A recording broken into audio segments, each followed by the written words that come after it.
अस्सलामु अलैकुम वरहमतुल्लाहि वबरकातुह। ज़िलहिज्जा सन 60 हिजरी में बिलाखिर वो वक्त नज़दीक आ गया कि जब तमाम आलम इस्लाम के अफराद खाने खुदा के नज़दीक जमा हो रहे थे। ये वही मौका था कि जब सरकार सैयद शुहदा को ये इत्तला मिलती है कि यजीद मलऊन की तरफ से सईद इब्न आस को अमीर हज के तौर पर खाने खुदा की जानिब भेजा गया है ताकि वो इमाम हुसैन को जहाँ कहीं देखे मजलूमाना तरीके से कत्ल कर दे। इमाम अली मकाम ने जब इस साजिश को महसूस किया तो फ़ौरन खाने खुदा को तर्क करने के बारे में सोचा और तमाम बनी हाशिम और जो अफराद आपके हमराह मौजूद थे उनको जमा करके इमाम अली मकाम ने एक फसीह व बलीग खुतबा इरशाद फरमाया। ये दिन 8 ज़िलहिज्जा बरोज़े मंगल था। अल्हम्दुलिल्लाह व माशा अल्लाह, तमाम तारीफ़ें अल्लाह के लिए हैं। वही होता है जो वो चाहता है, अल्लाह के सिवा कोई कुदरत कारगर नहीं। दुरूद व सलाम अल्लाह के रसूल पर। इंसानों के लिए मौत उसी तरह लाजिम कर दी गई है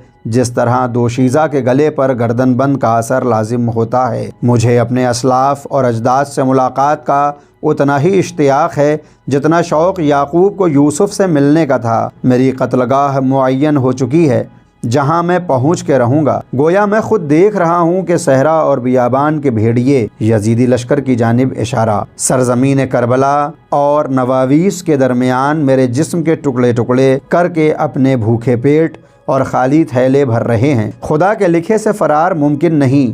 जिस बात से अल्लाह राज़ी होता है हम अहले बैत भी उसी से राज़ी होते हैं।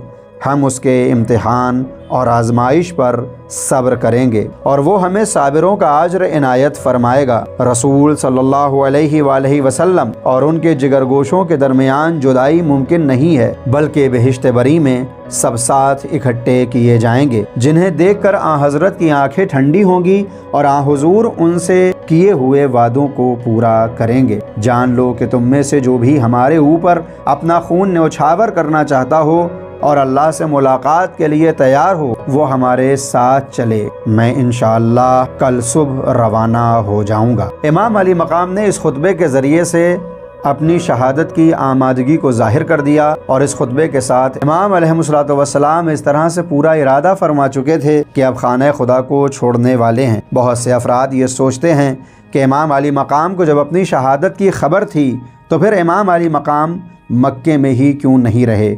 इसका जवाब कुरानी आयात में भी मौजूद है और इमाम की सीरत में भी। कुरान करीम में खुदावंद आलम इरशाद फरमाता है, सूरह तौबा आयत नंबर 111, इन्नल्लाह अश्तरा मिनल मुमिनीना अनफुसहुम व अम्वालहुम बिअन्न लहुमुल जन्नह युकातिलूना फी सबीलिल्लाहि फयक़्तुलूना व युक़्तलून वअदन अलैहि हक़्क़न फित तौरात वल इंजील वल कुरआन वमन औफ़ा बिअहदिही मिनल्लाहि फस्तबशिरू बिबैइकुमुल्लज़ी बायातुम बिही वज़ालिका हुवल फ़ौज़ुल अज़ीम। बेशक अल्लाह ने साहिबान ईमान से जन्नत के एवज़ उनके जानो माल को ख़रीद लिया है कि ये लोग राह खुदा में जिहाद करते हैं और दुश्मनों को कत्ल करते हैं और फिर ख़ुद भी कत्ल हो जाते हैं। ये सच्चा वादा तौरात, इंजील और कुरान हर जगह ज़िक्र हुआ है और खुदा से ज़्यादा कौन अपने वादे को पूरा करने वाला होगा। तो अब तुम लोग अपनी इस तिजारत पर खुशियाँ मनाओ जो तुमने खुदा से की है कि यही सबसे बड़ी कामयाबी है। इस आयत से ये बात बिल्कुल वाज़ेह है, जंग में हमेशा कत्ल करना ही मकसद नहीं होता,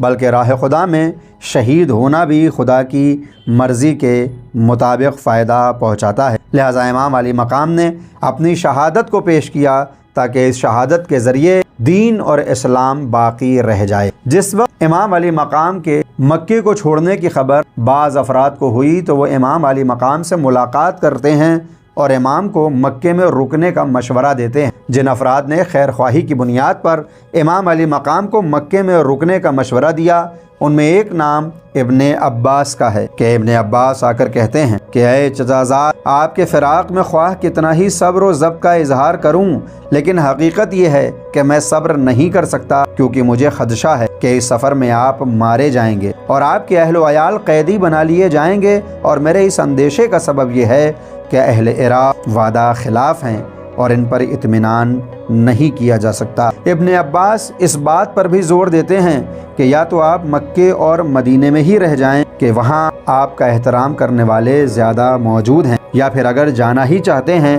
تو یمن کی وادی کی طرف چلے جائیں کہ جہاں آپ کے والد گرام کے بہت سے شیعہ موجود ہیں۔ امام علی مقام ساری باتوں کو سنتے ہیں اور ابن عباس کو جواب دیتے ہیں، اے چچازاد، بخدا میں جانتا ہوں کہ آپ میرے خیرخواہ، ہمدرد اور مجھ پر مہربان ہیں، لیکن میں نے عراق کی جانب اپنے سفر کا پختہ ارادہ کر لیا ہے۔ ابن عباس سمجھ گئے کہ امام کا فیصلہ اٹل ہے، اب اس سلسلے میں کوئی مشورہ مؤثر واقع نہیں ہوگا، لہٰذا انہوں نے اپنی گفتگو کے موضوع کو تبدیل کرتے ہوئے یہ کہا کہ جب آپ نے جانے کا فیصلہ کر لیا ہے تو خواتین اور بچوں کو اپنے ساتھ نہ لے جائیے کہ مجھے ڈر ہے کہ آپ کو ان کی آنکھوں کے سامنے قتل کر دیا جائے گا۔ امام علی مقام نے اس فکر کا بھی جواب کچھ اس طرح سے دیا، خدا کی قسم یہ لوگ میرا خون بہائے بغیر مجھے نہیں چھوڑیں گے، اور جب یہ لوگ یہ ظلم کر گزریں گے تو خداوند متعال ان پر ایک ایسے شخص کو مسلط کرے گا جو انہیں ایسا ذلیل و خوار کر دے گا